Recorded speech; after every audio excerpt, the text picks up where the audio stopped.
नमस्कार, आप जुड़ गए हैं वैली एक्सप्रेस न्यूज़ के साथ। हमारे साथ आज रूबरू होंगे एनसीपी के नेशनल जॉइंट सेक्रेटरी ऋषि कलम जी। उनसे बात करेंगे जो जम्मू कश्मीर में प्रॉपर्टी जो टैक्स लगाया जा रहा है क्या वो सही है कि नहीं, क्योंकि लोगों का ये भी कहना है कि बहुत से जो टैक्स है हम भरते हैं और ये प्रॉपर्टी टैक्स लगाना क्या इस वक्त अनिवार्य था।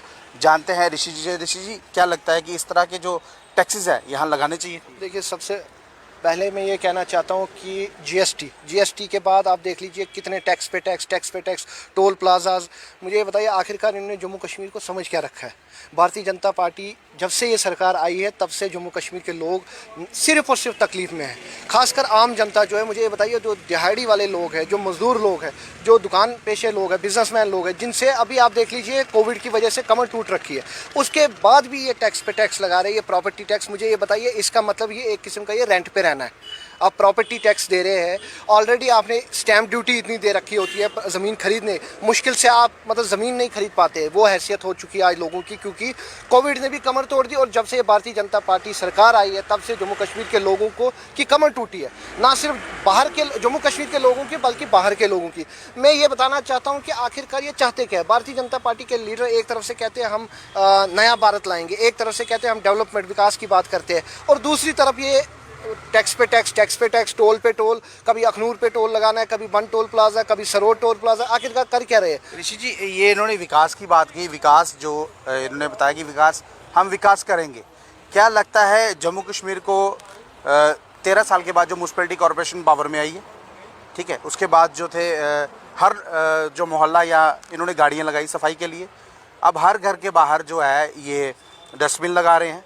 डस्टबिन तो हमें दिखे नहीं, लेकिन जो गाड़ी आती है वो 100 रुपया महीने का चार्ज कर रहे हैं, लेकिन 1200 रुपया यानी कि साल का। वो जो कचरा है, वो कूड़ा है, लोग खुद उठा के उस गाड़ी में डालते हैं।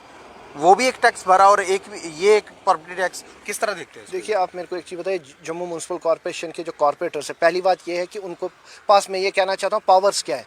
अगर वो एक वार्ड को वो संभाल नहीं सकते तो जम्मू को क्या स्मार्ट सिटी बनाएंगे? मुझे ये बताइए। हाल ही में आप देखिए कुछ काम चल रहा है स्मार्ट सिटी का, दिखा रहे हैं कि हम जी ज्यूवल से शुरू कर रहे हैं, काम कर रहे हैं स्मार्ट सिटी का। आप एक वार्ड में आके डस्टबिन के 100 रुपये चार्जेस ले रहे हैं, इससे बड़ी शर्म की बात क्या हो सकती है? जब ये कोविड था, कोविड में आपने दिखाया कि हमने सैनिटाइजर्स वो ये काफ़ी काम किया।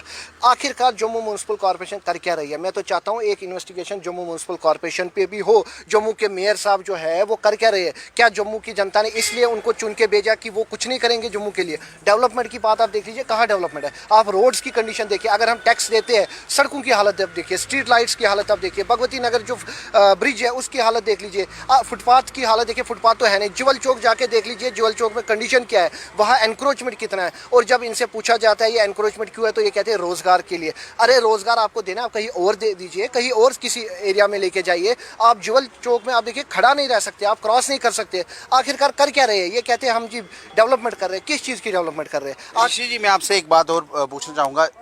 ये जगह जगह जो है वो पार्क बनाए गए थे जब हमारी स्टेट गवर्नमेंट थी जम्मू कश्मीर, अब तो यूटी है। जब वो पावर में थे उसके बाद जो अधिकारी थे म्यूनसिपैलिटी कॉर्पोरेशन के, जो अधिकारी थे, वो जो पार्क थे उनको साफ़ करते थे, सफाई करते थे, यानी कि रेख देख थी। अब महाराजा हरि सिंह जी का स्टैचू लगा हुआ है तभी ब्रिज के ऊपर, उस जो एरिया है उस एरिया को सारा वो एरिया टूटा हुआ है। हमने उसके ऊपर स्टोरी भी की, लेकिन हमें वो जो म्यूनसिपैलिटी कॉर्पोरेशन ने एक आश्वासन दिया था लोगों को, हम इसको महीने के अंदर अंदर ठीक कराएंगे, वो अभी तक ठीक नहीं हुआ। देखिए, ये सिर्फ महाराजा हरि सिंह की बात आपने की। महाराजा हरि सिंह की ये खाली 23 सितंबर की छुट्टी ये घोषित नहीं कर सके। महाराजा हरि सिंह जी की छुट्टी आज तक आपको क्या लगता है ये कुछ कर सकेंगे? अगर जम्मू म्यूनसिपल कॉर्पोरेशन ने कहा कि हम कॉर्पोरेशन जो है वो महाराजा साहब की छुट्टी मना रहे हैं, और ये महाराजा साहब का आप देख लीजिए, हरि सिंह पार्क ही जाइए आप, वहाँ देखिए बच्चे जो है वो स्टैचू तक चढ़ जाते हैं। वहाँ पे देखिए क्या क्या बिस्किट के पैकेट्स, क्या क्या उनके वो लेज के पैकेट्स वो गिरे होते हैं। तो क्या ये सम्मान दे रहे हैं आप एक हमारे जम्मू कश्मीर के महाराजा की? हरि सिंह स्टैचू की बात आप कर रहे हैं, मैं आपका आभारी हूं, क्योंकि आपकी चैनल ने बहुत बार ये इशू उठाया है वहां के जाके। लेकिन आप कंडीशन देखिए, जम्मू म्यूनसिपल कॉर्पोरेशन टोटल ही फेलियर है। भारतीय जनता पार्टी तो फेलियर है ही, लेकिन जो जम्मू की जो कॉर्पोरेशन थी वो टोटली फेलियर है। हम चाहते हैं कि जम्मू के मेयर जो है वो इस्तीफा दे, अगर थोड़ी सी भी शर्म उनमें बाकी है। अब जम्मू के मेयर की बात की, लेकिन उनके पास एमओएस का दर्जा है, ऐसा नहीं होना चाहिए। लेकिन हम ये भी बताएं कि जम्मू को स्मार्ट बनाने के लिए उन्होंने जो साइन बोर्ड्स हैं, ट्रैफिक के जो साइन बोर्ड्स हैं पूरे जम्मू कश्मीर में वो लगा रहे हैं। क्या वो अभी तक आपने देखे जो साइन बोर्ड्स? अभी मैं आपको बता सकता हूँ, वो देखिए जो साइन बोर्ड्स यहाँ पे लगा हुआ है उसके आगे एक पौधा लगा हुआ है। क्या ये साइन बोर्ड किसी को दिखेगा आने वाली गाड़ी को, जो जाने वाली सबसे पहले आपने ये कहा था विकास की बात। विकास अगर हुआ है, मैं ये बोलता हूँ विकास हुआ है, लेकिन भाजपा के लीडर्स के घर का विकास हुआ है। आप ये देखिए, जो एक कमरे में रह रहा था आज उसने बड़े बड़े कॉम्प्लेक्स बनाए, बड़े बड़े अपने मॉल्स बनाए। विकास हुआ है भारतीय जनता पार्टी के लीडर्स का, भारतीय जनता पार्टी के मेयर का विकास हुआ है, डिप्टी मेयर के घर का, युद्धवीर सेठी जी के घर का विकास उनका हुआ है। विकास हमारा नहीं हुआ है, लोगों का नहीं हुआ है विकास। के दिन इनके ही बदले, बाकी अच्छे दिन इनके आए हैं। मोदी साहब ने अच्छे दिन लाए भारतीय जनता पार्टी के लीडर्स का, जम्मू कश्मीर के लीडर्स का। तो आप ये बताइए, आप मुझसे जितना मैं जानता हूँ आप भी जानते हैं भारतीय जनता पार्टी के लीडर्स जो थे ये क्या थे, ठीक है, किसकी क्या हैसियत थी। और आज मैं इनसे पूछना चाहता हूँ, आपके पास अगर कोई चीज़ डबल हुई है, कैसे हुई है, ऐसा क्या तरकीब है? प्रॉपर्टी डबल हो गई, गाड़ियाँ डबल हो गई, सब कुछ इनकम डबल हो गई, ऐसा क्या मैजिक क्या है? ऐसा मैं वही कह रहा हूँ, विकास हुआ है भारतीय जनता पार्टी के लीडर्स का। आप तालाब तिलो आप जाइए, जो नहर जा रही है राइट फ्रॉम, आप देखिए गुरुद्वारा से निटको लेन से लेके आगे कैंप तक, उसमें लास्ट पे जाके तालाब तिलो चौक में इन्होंने बोर्ड लगाया है कि यहाँ पे जो गार्बेज, जो डस्टबिन का कोई भी कूड़ा फेंकेगा उस पर फाइन होगा। पूरी नहर में 1 किलोमीटर तक कुछ नहीं है बोर्ड लगाए, और लेकिन वहाँ पे लास्ट पे लगा दिया क्योंकि वहाँ ट्रैफिक। ऋषि जी, मैं आपको रोकना चाहूंगा, जब ये नहर आने वाली होगी, कुछ दिन रह जाएंगे, तो सफाई चल रही है, तो ठेकेदारों को ठेका मिल जाएगा और सफाई तो होती नहीं है। जब पानी आने वाला होता है उसी वक्त ये सफाई करते हैं और आधा कचरा पानी के साथ बह जाता है। बड़ा स्कैंडल है। मैंने पिछली बार भी ये मुद्दा एक प्रेस कॉन्फ्रेंस में अपनी उठाया था कि आप देख लीजिए, इस टाइम सफाई चल रही है। मैं कल मुट्ठी भी गया था पर्सनली विजिट करने, वहाँ जेसीपी मशीन लगी है। अब जैसे ये बैसाखी का टाइम आएगा, ये पानी छोड़ देंगे, जितना भी कूड़ा है वो सारा उसी में, सफाई कुछ नहीं होती है। बड़ी बड़ी बिल्स पास करते हैं, बड़े बड़े टेंडर्स इनको अलॉटमेंट करते हैं, लेकिन सफाई कुछ नहीं होती है। जो ऑनरेबल डीसी साहब है, उनका फर्ज बनता है कि वहाँ पे जाना और वहाँ पे एक बार देखना कि क्या सफाई हुई है, लेकिन ये कुछ नहीं। उनकी बिलें पास होती है क्योंकि इनका फिक्स होता है कि हमारा शेयर कितना है, परसेंटेज हमें कितना मिलेगा, इनका फिक्स है। इसीलिए ये कोई नहीं देखते, 2-3 किलोमीटर थोड़ी सफाई करके पानी छोड़ देते हैं, ओके, उसको नो ऑब्जेक्शन, उसको ओके सर्टिफिकेट दे देते हैं और बिल पास होती है। ये बहुत बड़ा स्कैंडल है, इस पर भी जांच होनी चाहिए। देखिए, भाषणों से कुछ नहीं होगा, प्रैक्टिकली करना पड़ेगा, प्रैक्टिकली करना पड़ेगा। मैं जो मीडिया का धन्यवाद करता हूं, जो कि ये छोटे छोटे इश्यूज़ जो है, जो जम्मू के इश्यूज़ हैं, उनको हाईलाइट करते हैं टाइम टू टाइम पे, और खासकर आपकी चैनल भी। लेकिन बड़े दुख की बात है कि हमारी जो एडमिनिस्ट्रेशन है, एलजी साहब है, मैं ये कहना चाहता हूँ हमारे माननीय एलजी साहब जो है वो टोटल ही फ्लॉप है। एलजी साहब के बस में कुछ नहीं है, क्योंकि एलजी साहब अपने राजभवन से निकलते हैं और जाते हैं बस स्टैंड पे। ऋषि जी, ऐसा नहीं लगता कि एलजी साहब को ये चीज़ें बतानी चाहिए कहीं ना कहीं उनको, क्योंकि जो डिपार्टमेंट है, डिपार्टमेंट के ही लोग वहाँ पे बात पहुँचने नहीं देते, क्योंकि हमारे एलजी साहब तो काम कर ही रहे, क्योंकि वो भी केंद्र के अधीन है और यहाँ पे जम्मू कश्मीर में लेफ्टिनेंट गवर्नर है।